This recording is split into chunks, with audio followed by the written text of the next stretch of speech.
Gaura Haribo.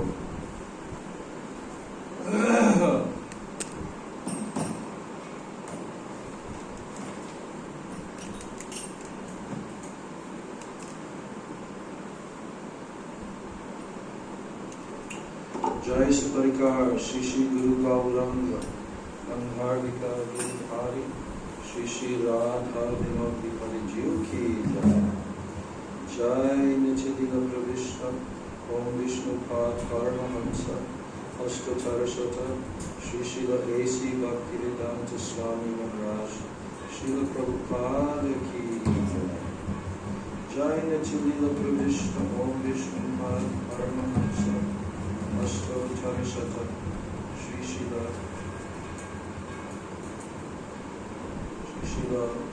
Bhaktivedanta Narayan Goswami Maharaj Ki Jai. Nityananda Pravishto Vishnupad Paramahansa Ashtatarasata Shri Srila Bhakti Rakshak Sridhar Goswami Maharaj Ki Jai. Nityananda Pravishto Vishnupad Paramahansa Ashtatarasata Shri Srila Srila Bhakti Siddhant Bhakti Pragyan Kesava Goswami Maharaj Ki Jai. Nityananda Pravishta Om Vishnupad Paramahansa Ashtatarasata Shri Srila Bhakti Siddhanta Saraswati Goswami Thakur Srila Prabhupada Ki Jai. Jai Mahabhagavat Srila Gaurkishore Das Goswami Maharaj Ki Jai. Shri Srila Sachidananda Bhakti Vinod Thakur Ki Jai. Vaishnava Sarvabhaum Shri Jagannath Das Babaji Maharaj Ki Jai. Shri Gauri Vedanta Charja Baladeva Jagushan Prabhu Ki Jai. Shri Vishwanath Chakravarti Thakur Ki Jai. Shri Narottam Shrivas Shyamananda Prabhu Trai Ki Jai. Shri Krishnadas Kaviraj Goswami Prabhu Ki Jai. Shri Vrindavan Das Thakur Ki Jai. Shri Rupa Sanatan Bhatta Raghunath Shri Jiva Gopala Bhatta Dasa Raghunath Sara Goswami Prabhu Ki Jai. Shri Suruktamadara Ramanandari Gaura Parsada Vrinda Ki Jai. Namacharya Shri Haridas Thakur Ki Jai. Prem Sigo Shri Krishna Chaitanya Prabhu Nityananda Shri Advaita Gadadhar Sivasadi Gaura Bhakta Vrinda Ki Jai. Shri Antardvip Mayapur, Simantadvip Godram Dvip Madhyadvip Koladvip Ritudvip Janadvip Modram Dvip Rudadvip Atmaka Shri Shri Navadvip Dhamma Ki Jai. Jai Shri Shri Radha Krishna Gopa Gopi Govardhan Dvadashavanatmaka Shri Braj Mandala Dhamma Ki Jai. Shyama Kunda Radha Kunda Yamuna Ganga Tulsi Bhakti Devi Ki Jai. Shri Shri Radha Govinda Radha Gopinath Radha Madan Mohan Jiv Ki Jai. Shri Shri Radha Gokulananda Radha Shyama Sundar Radha Raman Radha Damodar Jiv Ki Jai. Shrimati Lalita Vishaka Adi Ashta Shaki Vrinda Ki Jai. Shri Rupa Manjari Rati Manjari Adi Manjari Vrinda Ki Jai. Shrimati Vrinda Devi Ki Jai. Shrimati Pauranamasi Yogamaya Devi Ki Jai. Shri Gopi Shwarma Deva Ki Jai. Sarva Vishta Pradata Giriraj Govardhana Ki Jai. Grantaraj Srimad Bhagavatam Ki Jai. Shri Jagannath Baladev Subhadra Sudarshan Chakra Jiv Ki Jai. Shri Purushottam Kshetra Shri Jagannath Puri Dham Ki Jai. Bhakti Vigna Vinashana Shri Nishinga Dev Ki Jai. Bhakta Pravra Shri Prahlad Maharaj Ki Jai. Charadam Chara Sampradaya Chara Acharya Ki Jai. Akaramat Shri Chaitanya Mat Ki Jai. Aurananya Shakamat Samoha Ki Jai. Shri Vishwa Vaishnav Raj Sabha Ki Jai. Anantapoti Vaishnav Vrinda Ki Jai. Tribhuvana Pavana Harinam Sankirtana Ki Jai. Tribhuvana Mangala Harinam Prabhu Ki Jai. Hare Krishna Mahamantra Ki Jai. Sachinandan Gaur Hari Ki Jai. Shri Nityananda Mahajan Ki Jai. Shri Panchatattva Ki Jai. Shri Shri Ekadasi Titi Ki Jai. Shri Madhavati Ki Jai. Ekadasi Vrata Ki Jai. Vratan Palakvari Bhakta Vrinda Ki Jai. Jai Nantakoti Vaishnav Vrinda Ki Jai. Samagata Gaur Bhakta Vrinda Ki Jai. Shri Shri Nitai Gaur Premanandi Hari Hari Bo. say Mahadvadashi or Ekadashi? I'm looking. Oh, it's Apara Ekadashi. Okay. Yes. Some parts. What? Some of. Yes, we are very aware of that. No, we follow this calendar. All the Gaudiya Maths follow this, except one Gaudiya Math, for some reason. Gopinath Gaudiya Math is following the other, like ISKCON is doing. I don't know why. But here it's telling that this Ekadasi begins at 1:03 a.m. on May 16th, which is now, today, begins at 1:03 a.m. and it ends at 11:36 p.m. on May 16th. That's today. So it begins at 1 a.m. and ends at 11:30 p.m. So these calculations, don't ask me. But at any rate, if it's ending at that time, now we should understand what time is the Paran. So the Paran is from that time until 9:23 a.m. Yeah? And tomorrow is the appearance day of Srila Vrindavan Das Thakur, the author of Sri Chaitanya Bhagavat. And that is a very, very great event for us because we're living in Navadvip now. And he was born here. And his mother, who is his mother? Narayani Devi. Yes. And what happened with Narayani Devi? Because she's the niece of Srivas Thakur. She's the daughter of one of his brothers. I'm not sure if it's his eldest brother or which brother. But she was born in Mamagachi. We go there on the last day of our parikrama each year. Mamagachi, we go there. So we're planning to go tomorrow in the morning. Yes, because if we want to live in Navadvip Dham, then we have to study Sri Chaitanya Bhagavat. If you're not studying Sri Chaitanya Bhagavat and living in Navadvip Dham, you're not really living in Navadvip Dham. Because living in Navadvip Dham means to think about what? Name, form, qualities, and pastimes, and teachings, and associates, and dham, and everything. That's what it means to live in Navadvip Dham. It doesn't mean to just physically be here. No. So if we want to really live in Navadvip Dham, that's not an easy thing to do. Then you have to become highly qualified, like Bhaktisiddhanta Saraswati Thakur, like Dwarkishore Das Babaji Maharaj, like Srila Jagannath Das Babaji Maharaj. But of course, we are eons and light years away from them. But the facility has been given to us how to do our sadhan bhajan. So if we don't fill our minds with the narrations of the actual authorized biographies of Sri Chaitanya Mahaprabhu, namely Sri Chaitanya Bhagavat, Sri Chaitanya Charitamrita. Did you push that already? So the Sri Chaitanya Charitamrita and Sri Chaitanya Bhagavat are one unit, actually. Yes, we will describe that later. But they're both absolutely essential to study. And actually I've heard that Srila Bhaktisiddhanta Saraswati Prabhupada told that before you attempt to go deeply in the study of Sri Chaitanya Charitamrita, said you should read Chaitanya Bhagavat 3 times to develop your relationship with Chaitanya Mahaprabhu. So of course we didn't have the Chaitanya Bhagavat when we were growing up, from our early years of being devotees. That's what I call growing up. Not just body growing up, no. growing up means in the association of the Vaishnavas under the instructions and direction of the pure devotee Srila Prabhupada, our Guru Maharaj. So when we were growing up, we didn't have the Chaitanya Bhagavat at all. And we didn't have it till years and years later.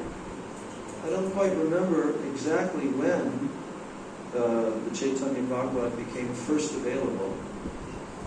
Because, first of all, it was available in manuscript, the translation of Sarvabhavana Prabhu. Sarvabhavana Prabhu is the very scholarly devotee who was a disciple of Prabhupada, and he joined the movement in Germany. He's from Bengal, but he joined the movement in Germany when he was in university there. And so he did tremendous service, actually, in translations. And he translated the Chaitanya Bhagavat.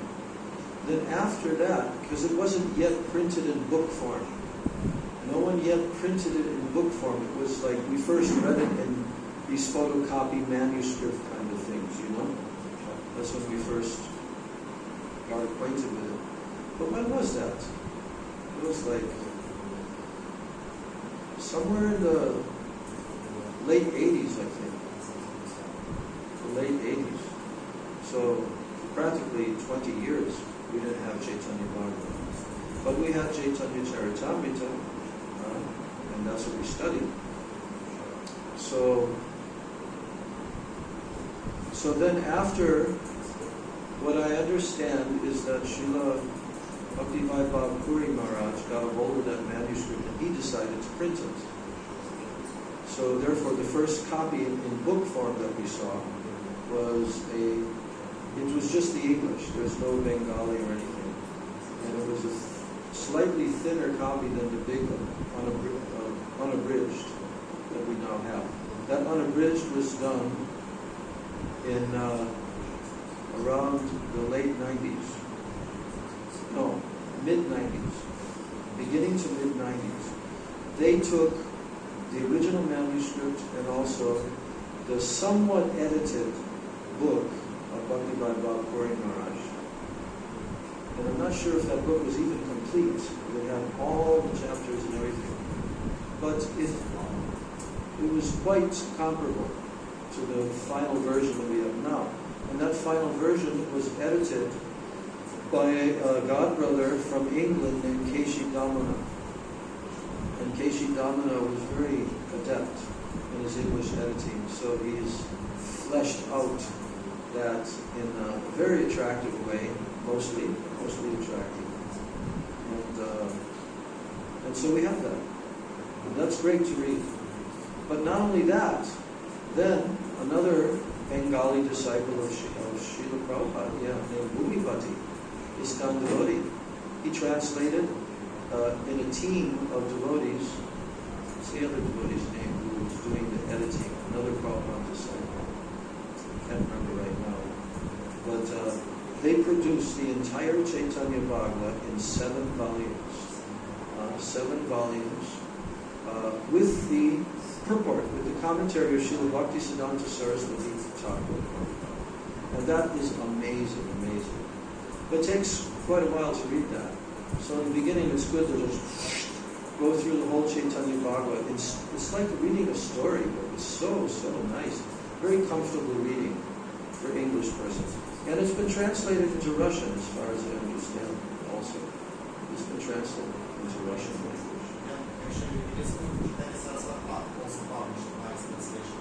Yes. Right. That one sannyasi,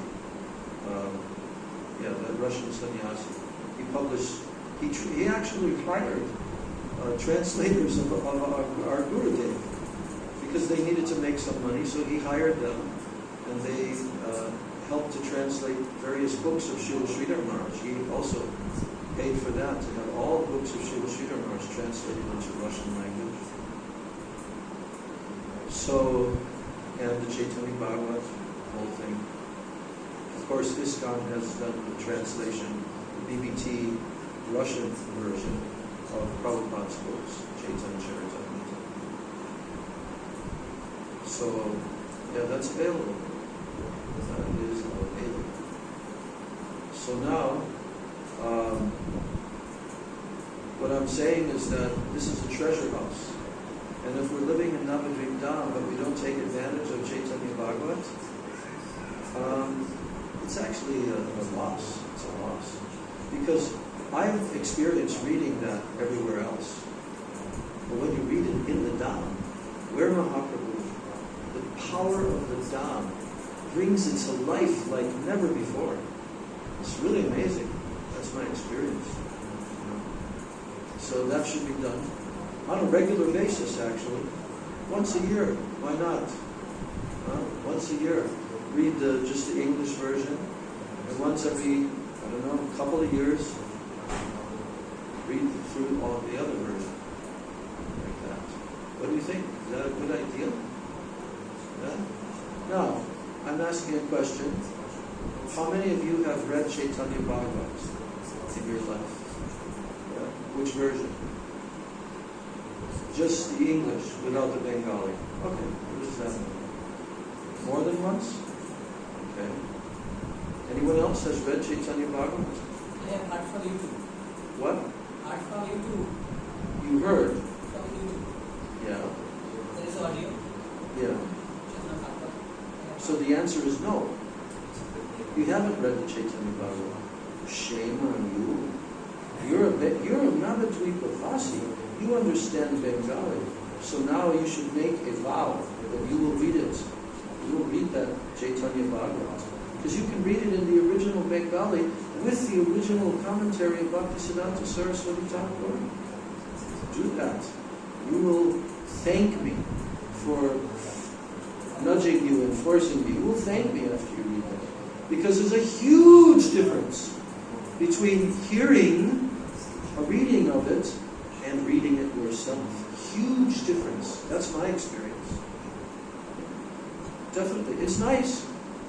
That one is a nice reading, like Damodar Das. I don't actually know exactly who that is. But he does a nice reading of Chaitanya Bhagavat. But to read it in your hands, the words of Vrindavan Das Thakur, it has a whole different experience.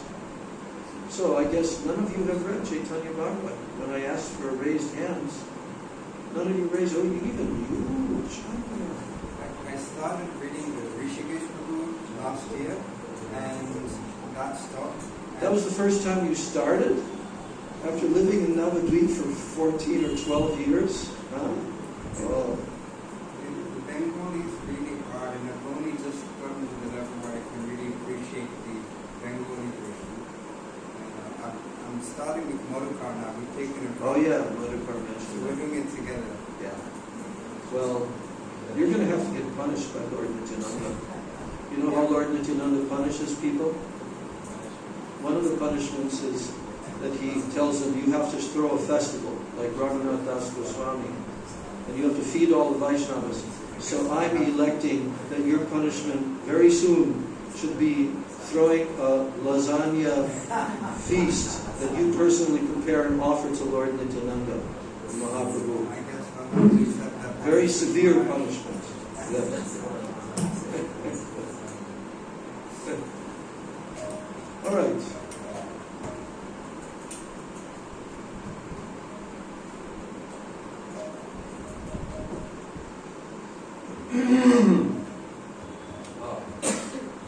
Nitai Pada Kamalam, that beautiful song by Srila Narottam Das Thakur. Nitai Pada Kamalam. Nitai. Do you know that Vrindavan Das Thakur, he is a disciple of Lord Nityananda? He's actually a disciple of Lord Nityananda. Amazing.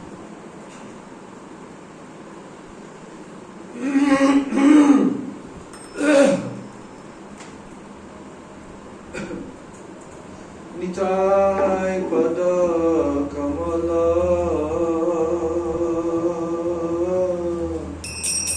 Koti Chandra Sushitala Nitai Pada Kamala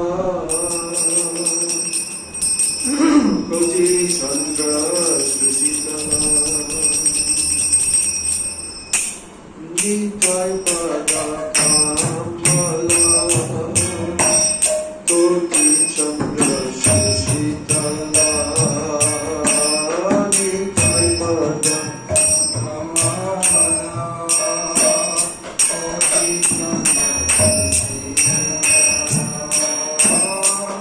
Jaya Jagat Jura Jaya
So this very, very fundamental song of Srila Narottam Das Thakur was also sung by our Srila Prabhupada early on, because he wanted everyone to understand the glories of Lord Nityananda.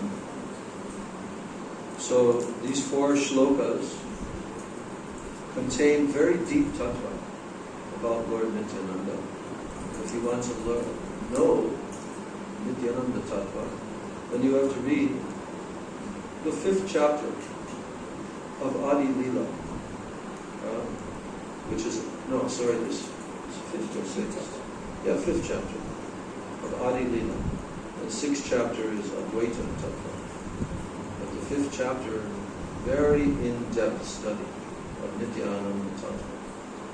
So, here Narottam Das Thakur is saying that the lotus feet of Lord Nityananda, Itai, they're as cooling as millions of moons.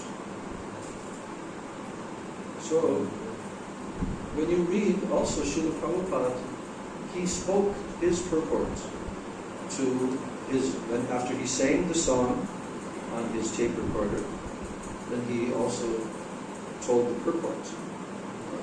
He himself explained the song.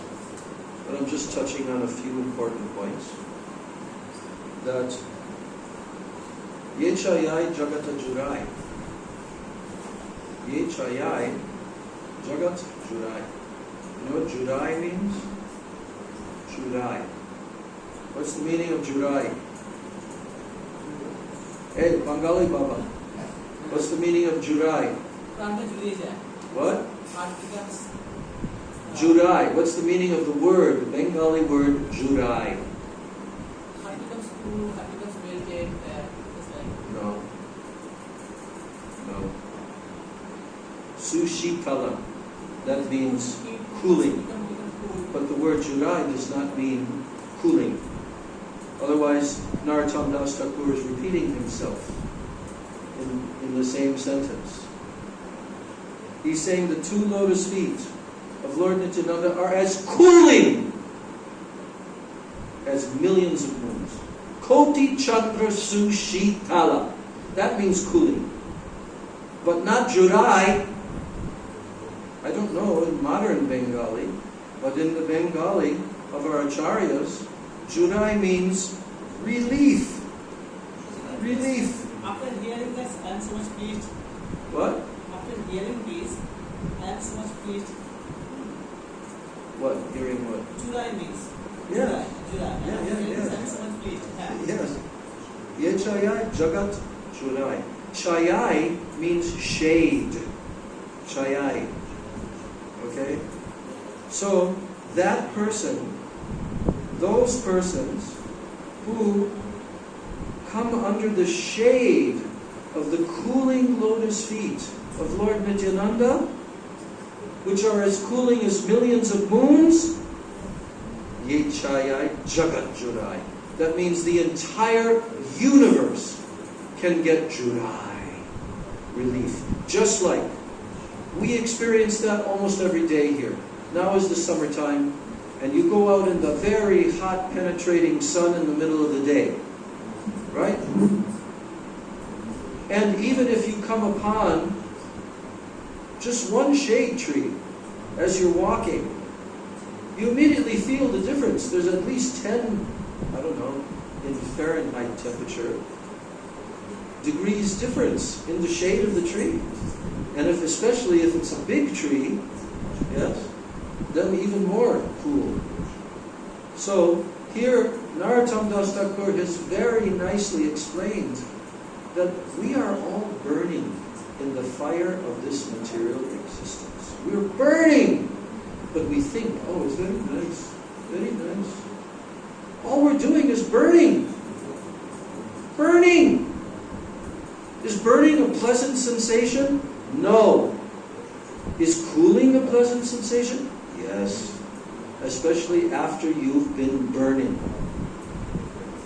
So Nitai, Nityananda Prabhu, is the agent through which Mahaprabhu is distributing this highest Krishna prema. And he is Guru Tattva personified. And he is the true savior of all the fallen souls. And Nityananda Prabhu, if anyone takes shelter of his lotus feet, what will happen to that person? They'll feel a cooling sensation within their heart. Cooling. But what kind of cooling? Only temperature-wise?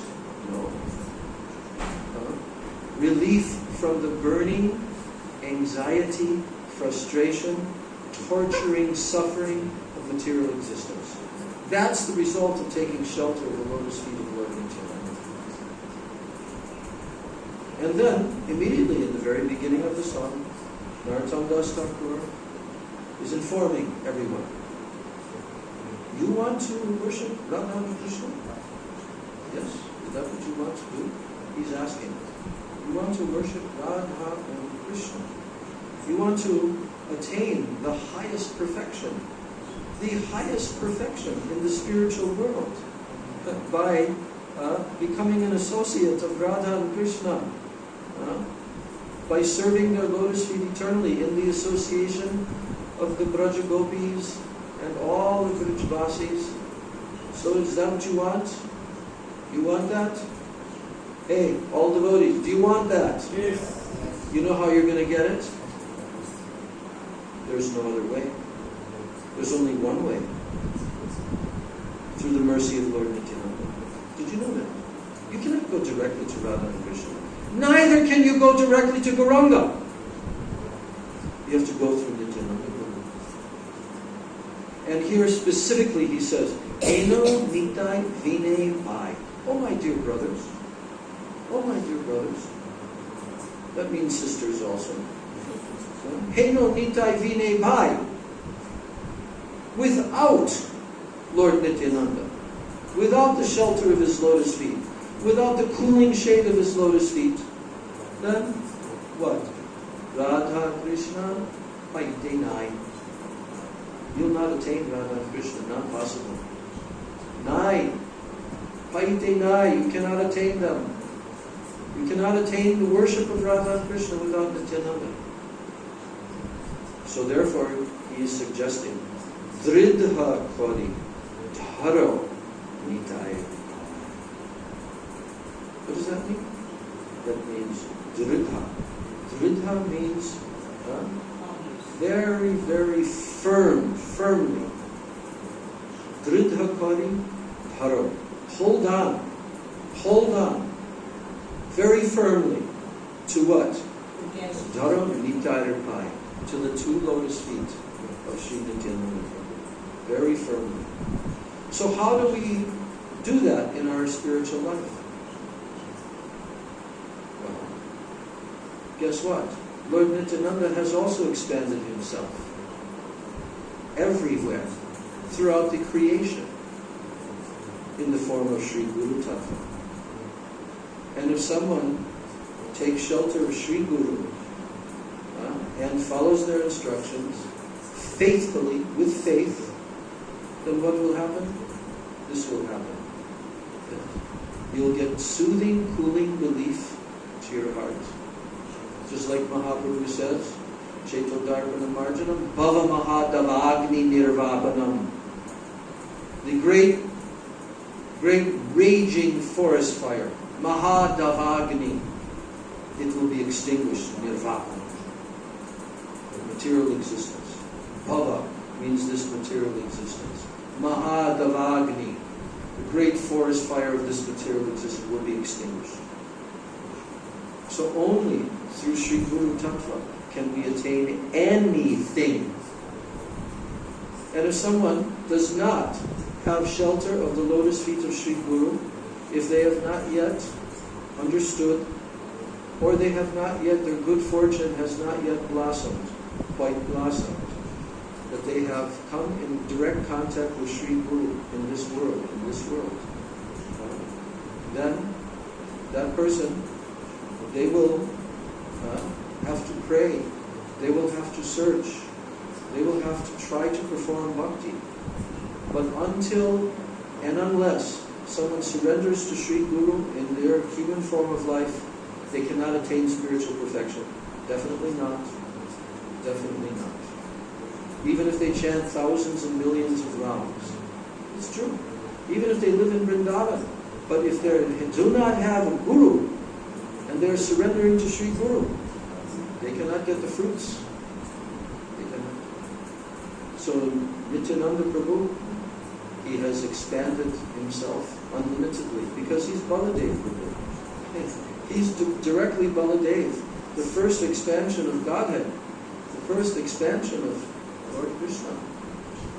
So Baladev Prabhu has come directly as Nityananda Prabhu, and he's come in the form of an avadut. He's blind. He doesn't see the faults of anyone. You know? He actually doesn't judge who is at fault, who is not at fault. What is the evidence of that? Jagai Madhai. Yeah. Tar Sakshi Jagai Madhai. And only because Lord Nityananda wanted to give mercy to Jagai and Madhai, even though Madhai threw a pot, was it Madhai or Jagai? Yeah. Madhai threw a pot and cut Lord Nityananda's forehead. Of course, Lord Nityananda doesn't have a material body, but in the Naravat Leela, it shows like that, you see. So, and then when Mahaprabhu heard what Madhai had done, because Mahaprabhu was not so far away, he came there like a hurricane. Like, he was ready to annihilate them. We have that in our Gurudev Samadhi, very nicely depicted there. I used to look at it every night, and I think, yeah, I'm worse than those two, Jagai and Madhai, you see. Because at least they were born in Navadvip, and they were from Brahmin family, and they got the direct mercy of Lord Nityananda, so what to speak of me or anyone of us. So Lord Nityananda stopped Lord Chaitanya and said, no, don't kill them, don't kill them. Oh my Lord, you have not come for that. You have come to give mercy to all the conditioned souls. If you kill them, they are just a sample of what is here in the material world, in this Kali Yuga. They are just a sample. That means you're going to have to kill everyone. So Nityananda Prabhu pleaded with Mahaprabhu, and then Mahaprabhu said, okay, I will give mercy to Jagai, because Jagai did not commit offense against you. And then immediately Mahaprabhu, there was a couple of different sequences of what happened, but eventually Mahaprabhu told him, go to Nityananda Prabhu, and if he forgives you, then only I will give you. So immediately he fell at the lotus feet of Nityananda Prabhu, and Nityananda Prabhu embraced him, and accepted him, and forgave him. And then what happened? Mahaprabhu embraced him. Then Mahaprabhu accepted him, and Mahaprabhu gave him prema on the spot. And when Madhai saw that, he said, what about me? What about me, my Lord? His heart was becoming converted. No, you have offended my Nityananda Prabhu. Only if you beg mercy and forgiveness from him. Then he fell at the feet of Nityananda Prabhu, and Nityananda forgave him. And he also was given prema by Mahaprabhu. And Mahaprabhu demonstrated to the whole world and the whole universe forever and ever that I can give prema to anyone. But if they don't offend Vaishnavas, what to speak of Nityananda Prabhu. But Mahaprabhu will not give prema to those who offend Vaishnavas. There was even a pastime in Navadvip Leela when Mahaprabhu was exhibiting his 21-hour Mahaprakash Leela. And he was giving prema and calling each devotee one by one and glorifying them. But then when they said, oh, but Mother Sachi also you have to give. No, I will not give to her. Can you imagine how crushed the hearts of the devotees were? Mahaprabhu said, I'll not give to Mother Sachi. Why? Because she has offended Advaita Acharya. She has offended him. She has blasphemed against him. Therefore, I will not give her prema. And all the devotees were weeping. Mother Sachi is the mother of the universe. How can you not give prema to Mother Sachi?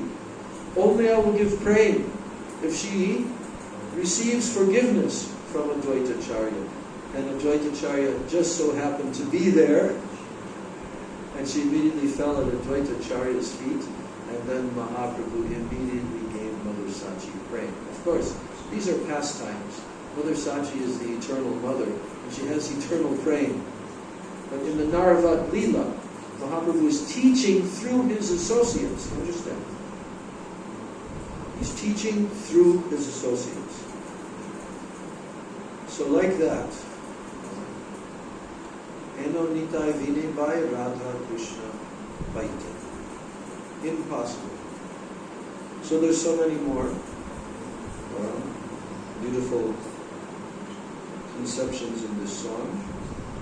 Now we're going to resume our reading of Sri Chaitanya Charitamrita. Sri Chaitanya Charitamrita.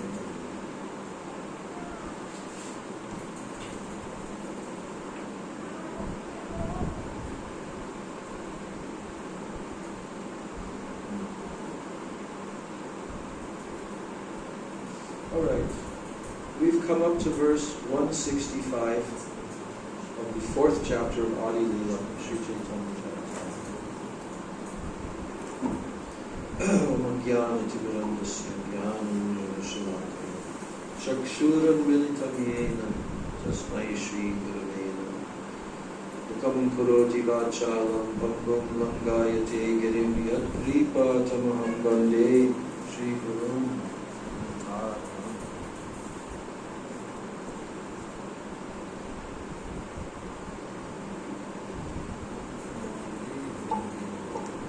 Vancha kalpataru yascha kripa sindhu yeva cha patitanam pavanebhyo vaishnavebhyo namo mahabhadanaya krishna prema hridayate krishnaya krishna chaitanya namani gaura trishe namo nityanandam namastubhyam premananda pradayane kalau kalmashanashaya janavapataye namaha Janulambitabujo Kanakavadato Samkirtanaikapitaro Kamalaya Taksho Vishwambaro Dvijavaro Yugadharma Palo Vande Jagat Priyakaro Karanavataro Vande Shri Krishna Chaitanya Nityananda Sahodito Gaudaudaye Pushpavanto Chitro Shando Tamomudo Panchatattvatmakam Krishnam Bhakta Rupa Swarupakam Bhaktavataram Bhaktakyam Namami Bhakta Shaktikam He Krishna Karana Sindho Dina Bandho Jagatpate Gopesha Gopika Kanta Radha Kanta Namostute Saptakanshana Gaurangi Radhe Vrindavaneshwari Vrishabhanusute Devi Pranamami Hare Priye Vrindai Tulsi Devi Priyai Keshavasvacha Krishna Bhakti Prade Devi Sacha Vachai Namo Shri Krishna Chaitanya Prabhu Nityananda Shri Advaita Gadadhar Shivasadi Gaura Bhakta Vrinda Hare Krishna Krishna Krishna Hare Hare Hare Rama Rama Rama Hare Hare Hare Krishna Krishna Krishna Hare Hare Hare Rama Rama Rama Hare Hare.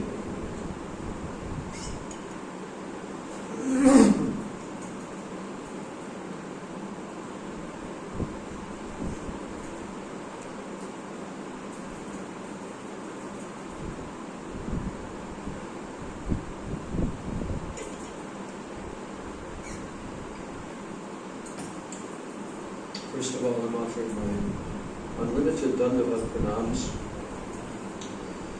and my Shraddha Pushpanjali at the lotus feet of my most worshipable beloved Gurudev, Nitya Leela Pravishta, Om Vishnu Pad Paramahansa, Ashtatarashata Sri Srila A.C. Bhaktivedanta Swami Maharaj, Srila Prabhupada, who gave Sri Chaitanya Charitamrita to the whole world.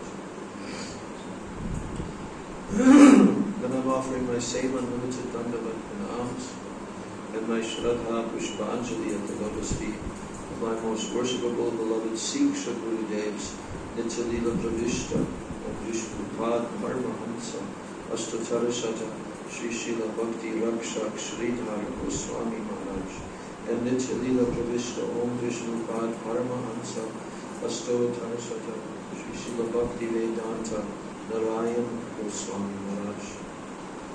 I offer my Dandavat Pranams to the lotus feet of all my Sri Sri Rupanuga Guru Varga, my Siksha Guru Varga, and my Dandavat Pranams to all of the Vaishnavas and all of the Vaishnavas. Text 165. Atmendriya Priti Vansha Tare Vale Kam Krishnendriya Priti Icha Dhari Prema. So, you can repeat after me. Atmendriya Priti Vancha Tare Vali Kam Krishnendriya Priti Icha Dhare Prema. Translation: the desire to gratify one's own senses is kam. And in this case, the word lust, English word lust, is being used.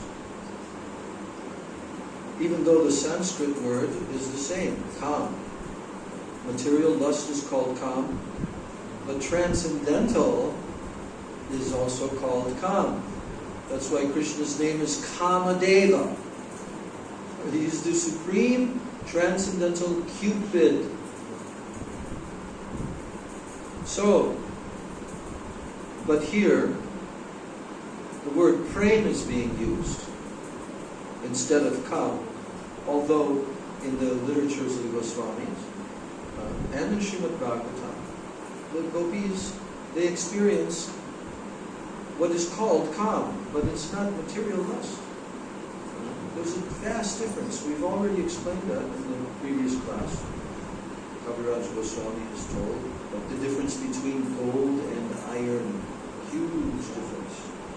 So, the desire to gratify one's own senses, that's called kam, lust. But the desire to please the senses of Lord Krishna is called prem. That means love, real love. So the word love is used very loosely in English language. I love this, I love that. So, but prem is not used loosely in the Sanskrit language. So the desire to please Krishna's senses is called prem. It's real love. Do we desire to please Krishna's senses? Yeah. How? If you have that desire to please Krishna's senses, how will you please Krishna's senses? What do you have to do? You can't just say, I have desire. You have to act. So what will you do if you have the desire to please Krishna's senses?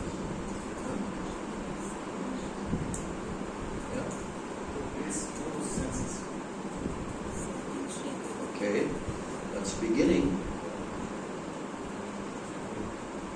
But what about Krishna? Are we only going to worship Guru? And we're only going to serve Guru, but we're not going to serve Krishna? What is Guru trying to teach us? He's trying to teach us how to engage our senses in the service of Krishna's senses by performing what? Navadvip Bhakti. 9 limbs of Bhakti. Navadvip Bhakti. When you do Navadvip Bhakti, that effort, that desire in you to please Krishna's senses, it begins from there. If someone doesn't try to do Navadvip Bhakti, what is Navadvip Bhakti? We'll say the verse together. Shravanam, Kirtanam, Vishnu, Smaranam, Padasevanam, Archanam, Vandanam, Dasyam, Sakyam, Atmanivedanam. Okay? So this is the 9 limbs of Bhakti. These limbs are eternal. They're eternal. And all of the pure devotees of Krishna, all of the eternal associates of Krishna, they engage full-time, 24 hours a day in performing these 9 limbs of Bhakti. Okay? We are told also that even if you perform one limb of these 9 limbs, but you do it perfectly, you can attain perfection, even by just one limb. And then there's a shloka that describes 9 different individual devotees who attained perfection by performing each one of these 9 different limbs. You know the verse? I can't remember it. But we have Shravanam, Kirtanam, Vishnu. Who attained perfection by hearing? Huh? Yes, Maharaj Parikshit. Who attained perfection by chanting? Shukadeva Goswami. Who attained perfection by remembering? Huh? Prahlad Maharaj. Yes. By remembering. Shravanam, Kirtanam, Vishnu, Smaranam. Who attained perfection by Padasevanam? Huh? No. But it is written in In the what? Lakshmi attained perfection. In which temple? Bhakti Shri Srimad Goswami Maharaj temple. Yeah. It is written there. Yeah. At the top. But in this shloka that we're referring to from Srimad Bhagavatam, she's not mentioned there. Of course, she eternally serves Krishna's lotus feet. But she's also eternally perfect. Okay? She's eternally perfect. This Srimad Bhagavatam shloka is telling attaining perfection for individuals who are within this world. Okay? She's from the eternal spiritual world. But it's true, yes, of course, you attain perfection through serving the lotus feet of Lord Narayan eternally. But who attained perfection? Pada Sevanam. Actually, it's Numaji. What?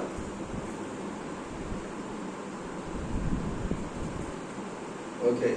See, I'm also trying to remember. So we should look up that shloka. We should find that shloka. You got it? Okay. We should find that shloka. But I think, okay. Not Ambush. So maybe Hanuman. But maybe Hanuman. Either Hanuman or Lakshmi. Not Lakshmi already, but Lakshmi I've already told. So, yeah. Lakshmi is No, really. It is written that? Parikshit Maharaj attains salvation simply by hearing, and Sukadeva Goswami attains salvation simply by chanting. Lord Maharaj attains salvation by remembering the Lord. The goddess of fortune Lakshmi Devi attained perfection. Okay, very good. I stand corrected. Hare Krishna. Yeah, then? Prithu Maharaj attained salvation by worshipping the deity. Archana. Akrur attained salvation Who attained perfection by serving the lotus feet? Lakshmi.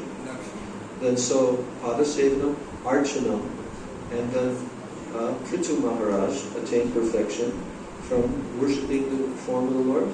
Okay, then Vandanam, prayers. Akrur attained salvation by offering prayers. Okay, prayers. Then Hanuman by rendering service. Oh, okay, just becoming a servant, dasyam. Okay, dasyam, yes. Arjun by establishing friendship with the Yeah, Lord. sakyam. And of course, Bali Maharaj by offering everything to Yes. the service. Bali Maharaj, okay. Sometimes it's said that Ambarish Maharaj, because there's the verse, Savai Mana Krishna Padara Vindayor Vachamsi Vaikuntha Gunana Vadane, like that. But no, this is, yes, this is much more appropriate.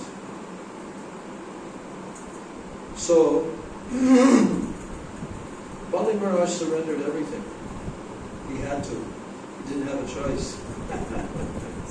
Because he made a promise. I'll give you 3 steps of land, and Krishna tricked him. And so he gave, externally he gave the universe. Krishna took two steps, and he covered the top and the bottom half of the universe. Right? Where am I going to place my 3rd step? He asked.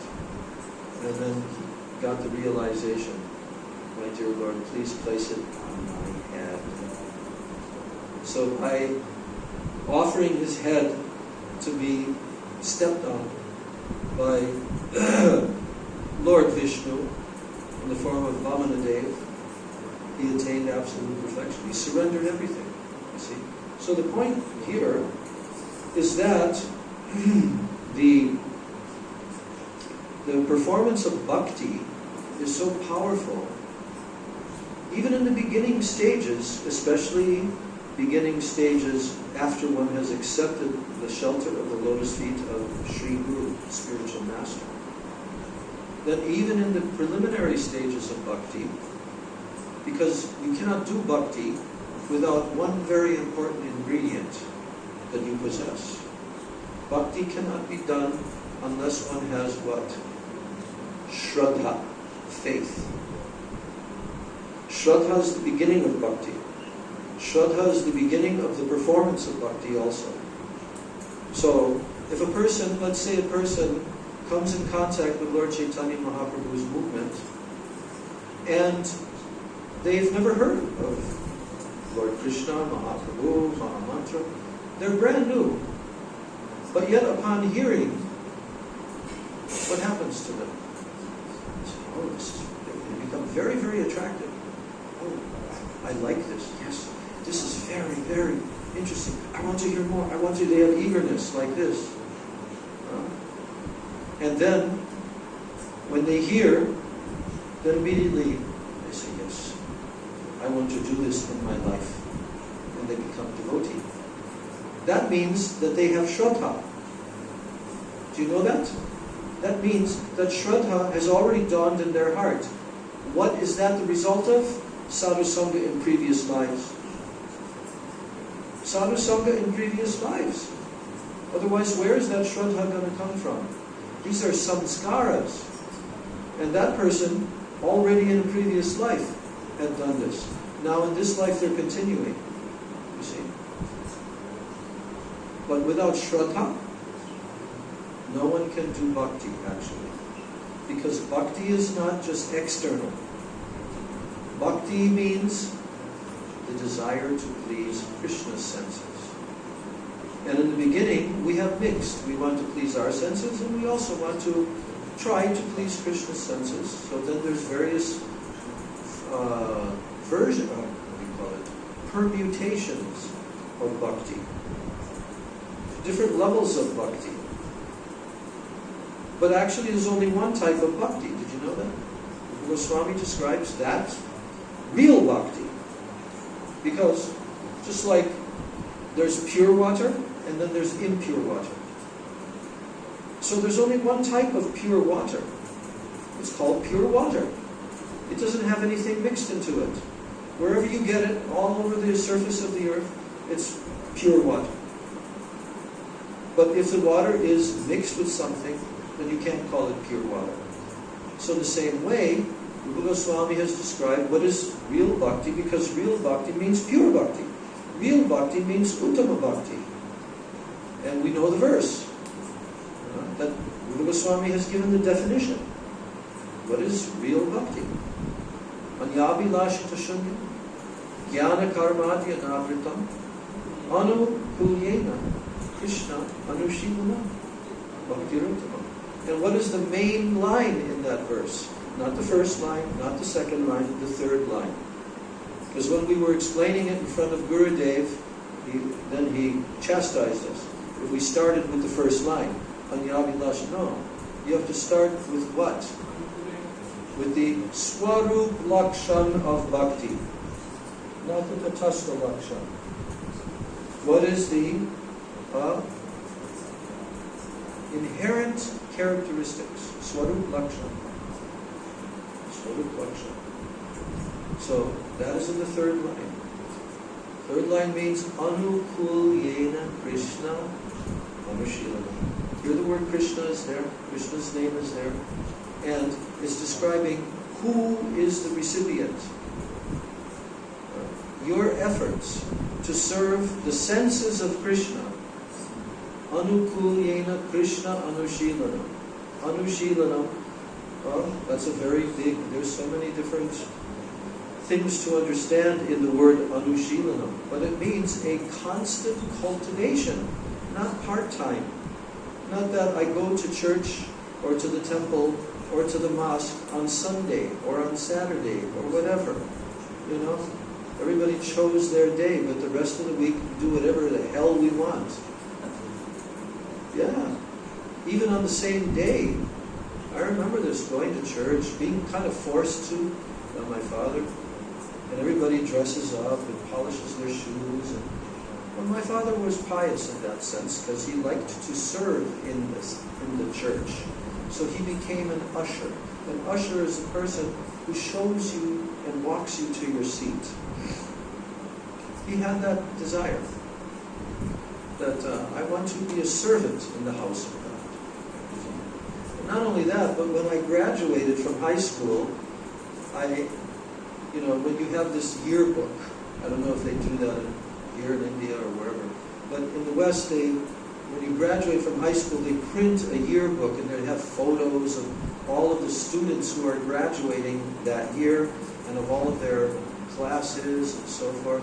And then you go around because the first few pages and the last few pages are empty, so that you can go to your friends and have them sign the yearbook and say a few words. Sometimes your so-called friend says something even nasty when he signs it. But anyway, I don't know. Maybe it wasn't my...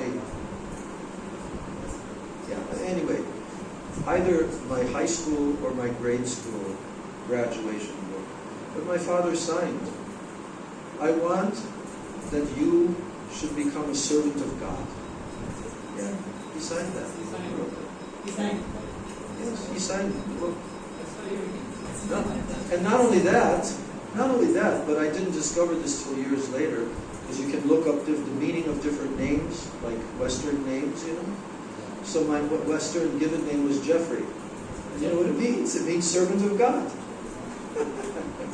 So anyway, there was a little bit of Sukriti there, you know. So where was I? I was explaining about Anukul Yena Krishna Anushilanam. So Anukul, what does Anukul mean?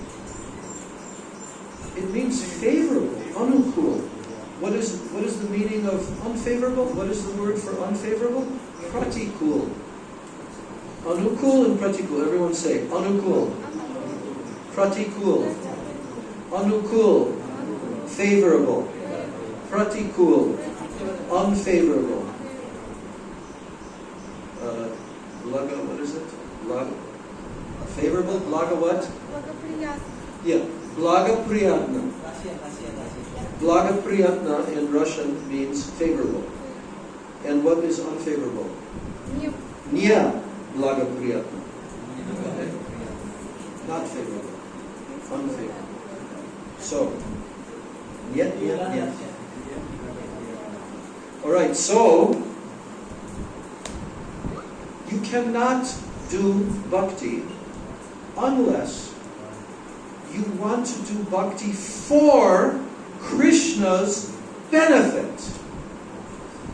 And you cannot say, because a lot of people say, and we also tried to say that in front of Gurudev, but Guru said, no, that's not correct. Because we said, you want to give happiness to Krishna. Mother Yashoda didn't give happiness to Krishna when she tied him to the grinding mortar. Krishna was crying and Krishna was frustrated. It was not giving happiness to him. But did she do bhakti or not? Did she actually do bhakti? Yes, of course. Everything she does is bhakti. Not just bhakti, it's praying bhakti. You see? Everything is praying bhakti. So, yes. So praying bhakti does not always come in the shape of Krishna being made happy. Understand? It doesn't mean that the result of your bhakti for Krishna is praise. Is that Krishna becomes happy. Krishna didn't become happy. His Mother Yashoda tied him to the grinding mortar and he was not happy about that.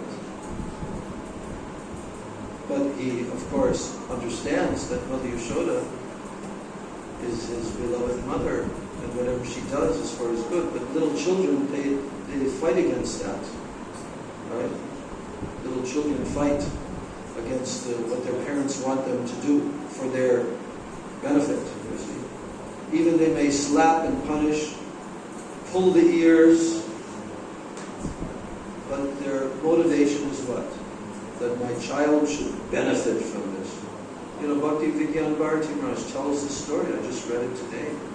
I've read it before, but it's actually told twice in the Harikatha. That he tells the story that one time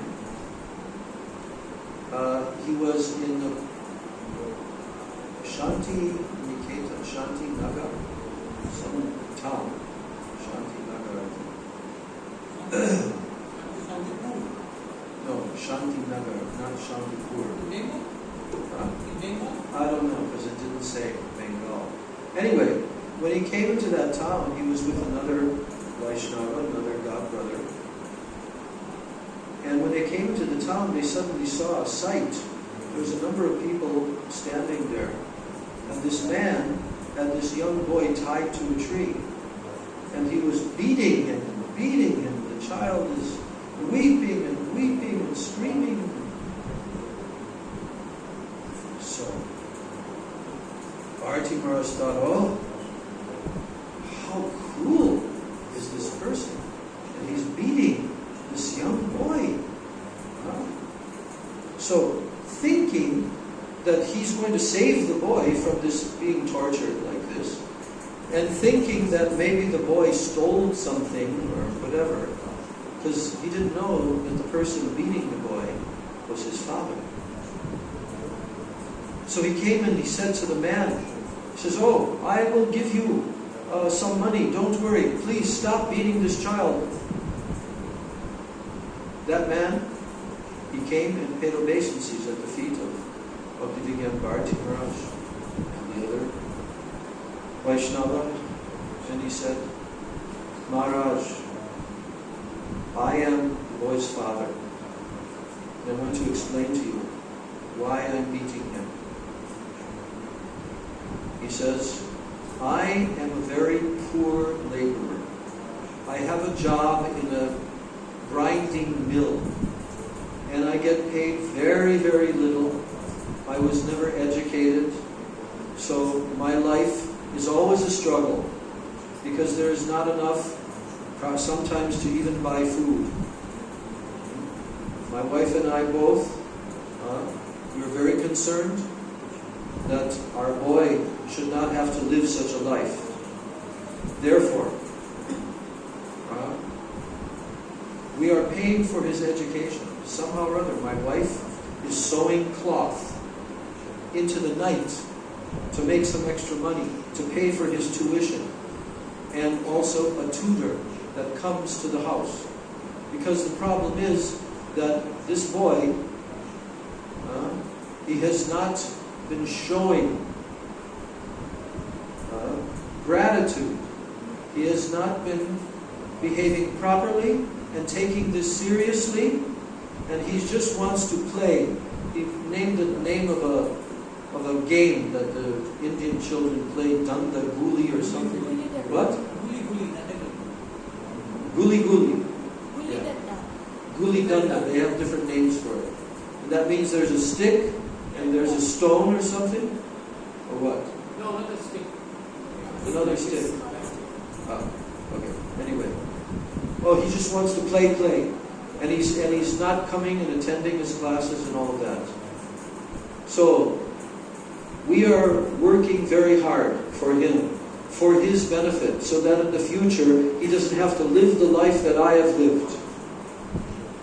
And so, therefore, now that I'm getting the report that even though the tutor is coming, and the tutor has just informed me that he's not working hard, he's not trying to pass his tests, and the tutor said, I am afraid that I will not be able to continue, because if any one of my students becomes a failure, that's bad for my record. So that is why now I am tying him to this tree and I'm beating him for his benefit. And when Srila Bharati Maharaj heard that, he was so shocked in his heart. He said he never forgot that. And he thought about it all throughout his whole life. And he said, what is real love? Does it just come in the form of nicey, like that? No! It also comes in the form of chastisement. That's real love.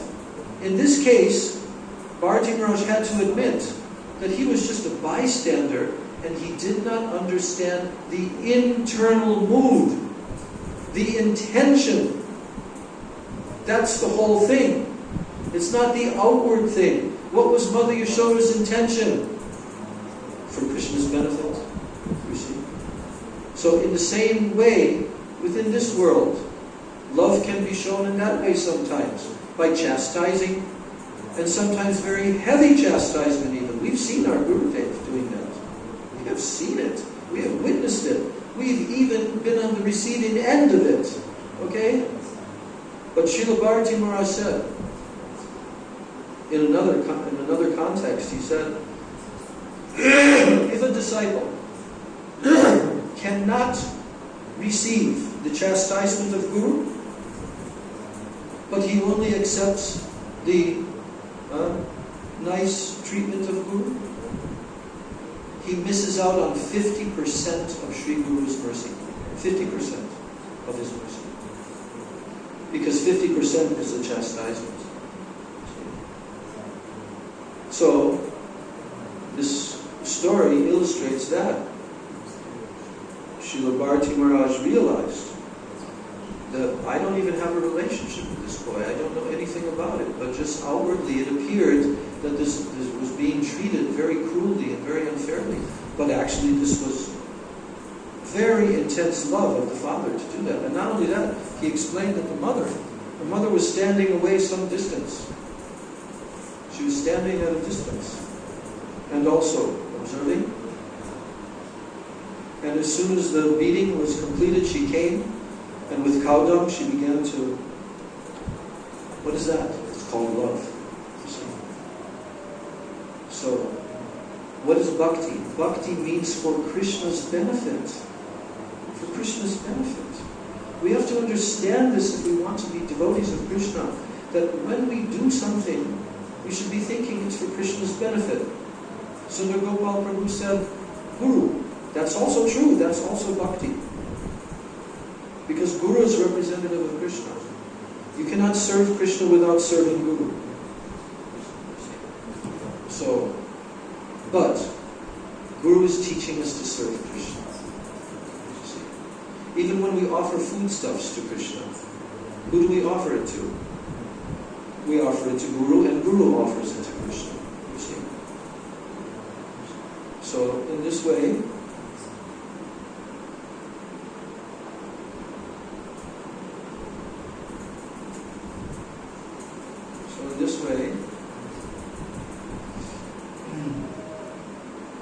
the desire to please Krishna's senses, that is called prema. And this is the shift that we must make in our life. We have to do this. If we don't do this, we'll never go to the spiritual world. Never, never, never. We'll never go there. We'll be here for hundreds and thousands and maybe millions of births. But until we shift from trying all the time to please our senses, or that also means the extended self. Just like a householder. Householder has a wife, children, relatives, friends, all of this. That's extended selfishness. If you're living only in that world of your family, your wife, your husband, your children, all of that, that means you want to please your senses, not Krishna's. Yes, a householder also lives in the world of family life, but their aim and objective in their household life is to worship Krishna. They do it every day. They chant Krishna Nam all the time. When they go to work, they're in the mood that I'm working for Krishna, and they try to sacrifice some of the results of their work for Krishna. You see? So in this way, it's bhakti.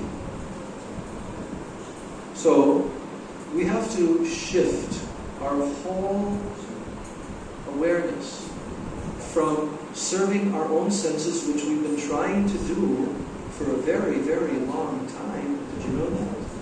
That's why we're here.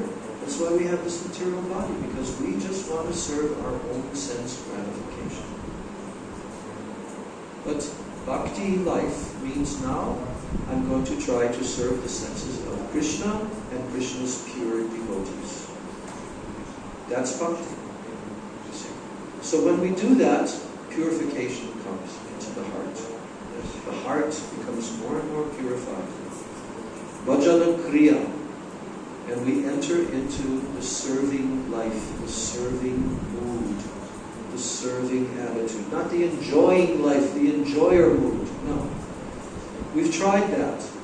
That's not our role to be the enjoyer. Yes, we're enjoyers, but there's a certain way to enjoy. The hand enjoys by giving the food to the mouth, which goes to the stomach, and then from the stomach it's distributed to the whole body, including the hand. But if the hand tries to eat the food, can it do that? No. It's not the function of the hand. So it's not our function as jivatmas to be the enjoyer. We are the enjoyed. And by being the enjoyed, we enjoy. Srimati Radhika is the supreme enjoyed. But we've just been reading constantly how she enjoys millions of times more than Krishna from her position as the ashraya. So the devotee, the jivatma, is the ashraya, because we're from the Shakti Tattva. We're Jiva Shakti. We're Tatastha Shakti. And all Shakti comes from Radhika. So our role is to serve Krishna's senses. We have to learn that. You see? So, like this, I'll just read a little bit of the purport before we finish. So, the revealed scriptures, they describe pure love as follows. Now, this is a verse being quoted. It's not telling. This is actually, although he's not telling it, this is from Bhakti Rasamrita Sindhu Padmanabha Swami. Sarvata dvamsha rahitam satyapi dvamsha karane yad bhava bandhanam yuno saprema parikirtita. So this is the definition in verse of prema. Saprema parikirtita means this is known as, and it is called, prema. So what is the translation? If there is a conjugal relationship with Krishna, or any conjugal relationship in this world, and there is ample reason for the dissolution of this conjugal relationship, right? So many situations arise, and one finally starts to think, okay, I guess it's over. Right? So there's ample reason for the dissolution of a conjugal relationship, and yet, despite there being ample reason for the dissolution, for the ending of that relationship, yet such a dissolution does not take place in such a relationship of intimate love. Then it is called pure love. So, the predominated gopis, they were bound to Krishna in such pure love. And for them there was no question of sexual love based on sense gratification. Their only engagement in life was to see Krishna happy in all respects, regardless of their own personal interests. They dedicated their souls only for the satisfaction of the personality of Godhead, Shri Krishna. And there was not the slightest tinge of sexual love between the gopis and Krishna. Not the slightest tinge. So the author of Sri Chaitanya Charitamrita, he asserts with authority that sexual love is a matter of personal sense enjoyment. All the regulated principles in the Vedas pertaining to desires for popularity, fatherhood, wealth, and so on, they are different phases of sense gratification, even though they're regulated principles in the Vedas. But they're different phases of sense gratification. Acts of sense gratification, they may be performed under the cover. Under the cover. Your sense gratification, you're covering it, and you're calling it, public welfare. You see how generous I am? I'm doing welfare for the public. Or nationalism. Jai Hind, nationalism. And what's the Muslim thing? Whatever. Allah Akbar. Nationalism.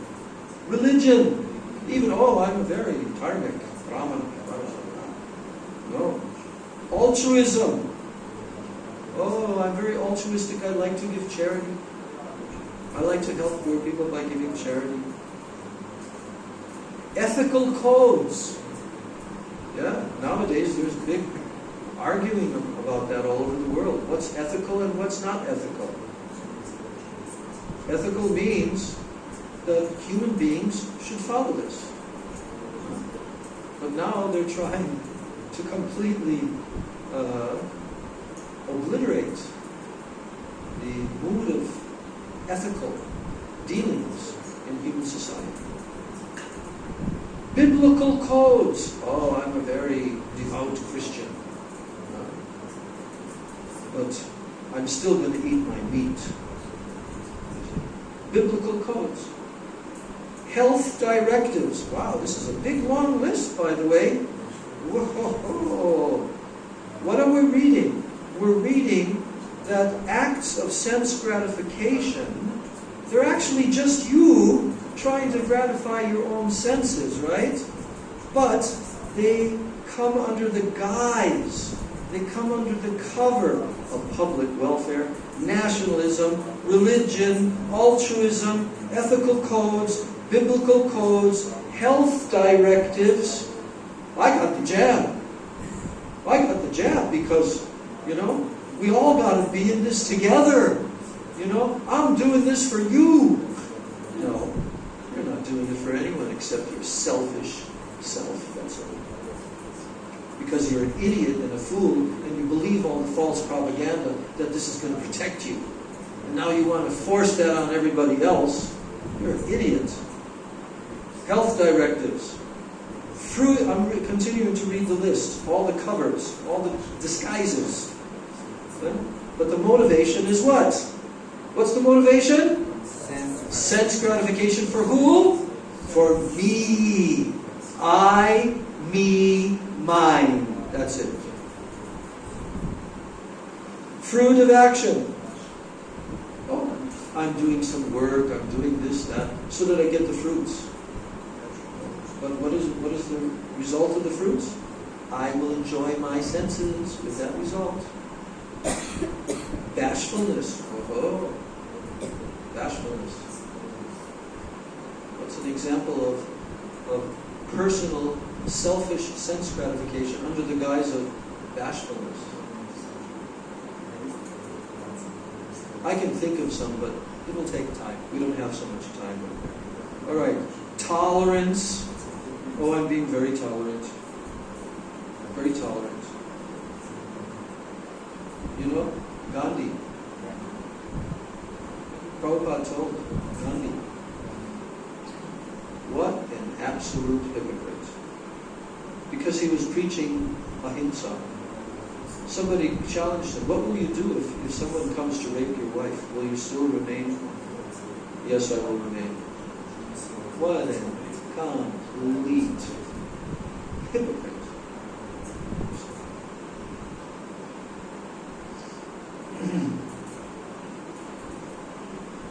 Personal comfort,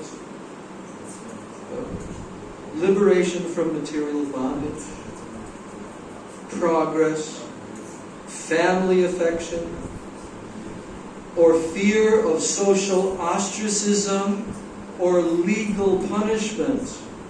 But all these categories, they are different subdivisions of one substance.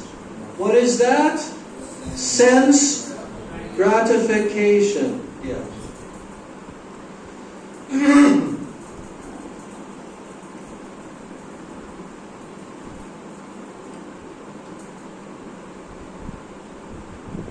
All such good acts are performed basically for one's own sense gratification.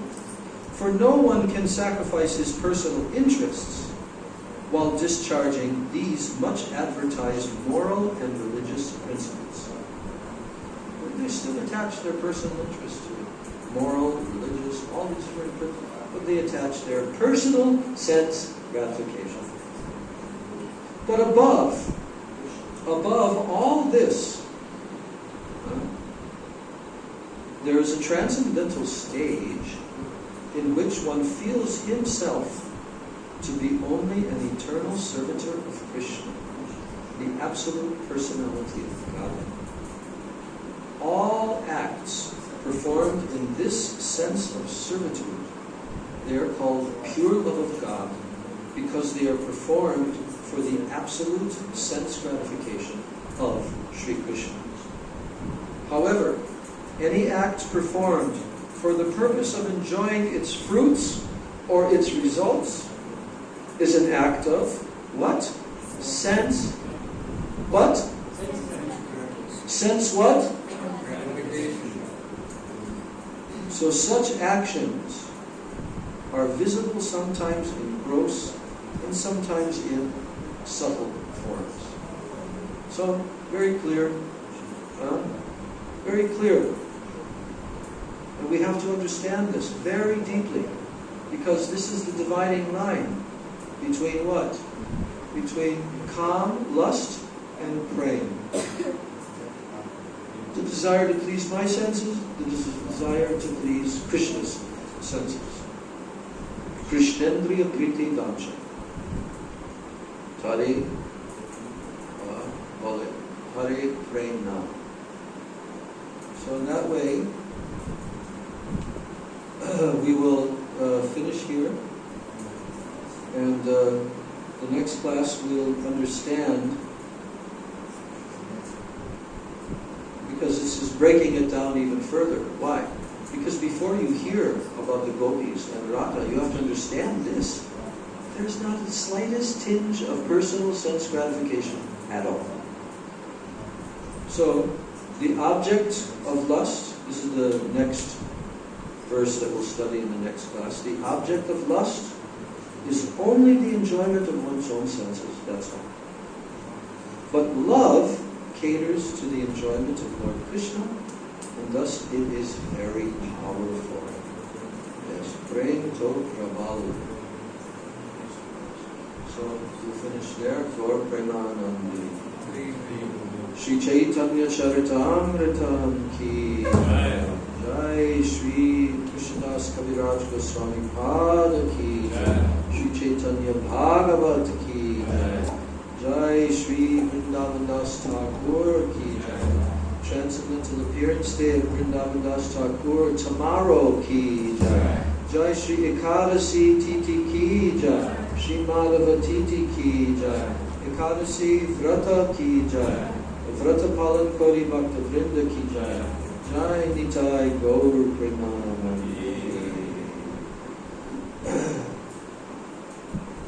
Hare Krishna, Krishna Krishna, Hare Hare, Hare Rama,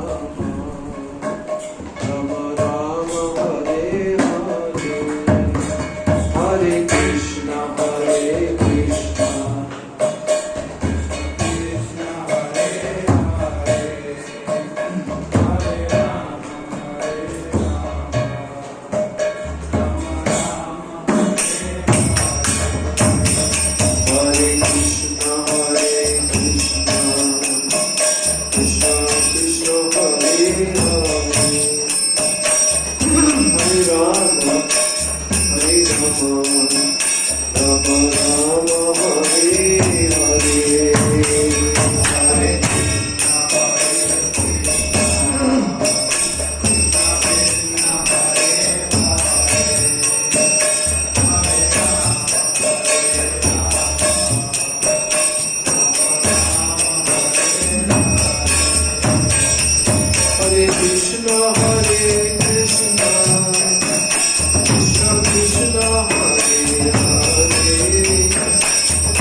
Vrindai Tulsi Devai Priyai Devasya Cha Krishna Bhakti Prade Devi Sacha Vachai Namo Vansha Kalpatarubhyascha Kripa Sindhubhya Eva Cha Patitanam Pavanebhyo Vaishnavebhyo Namo.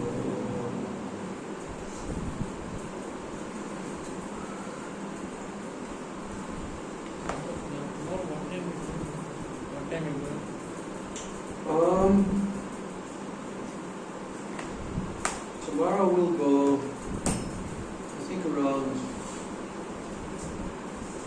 also like 8:30 or 9 o'clock. Because tomorrow we have to break Ekadasi. So I think we should go after breakfast. Yeah.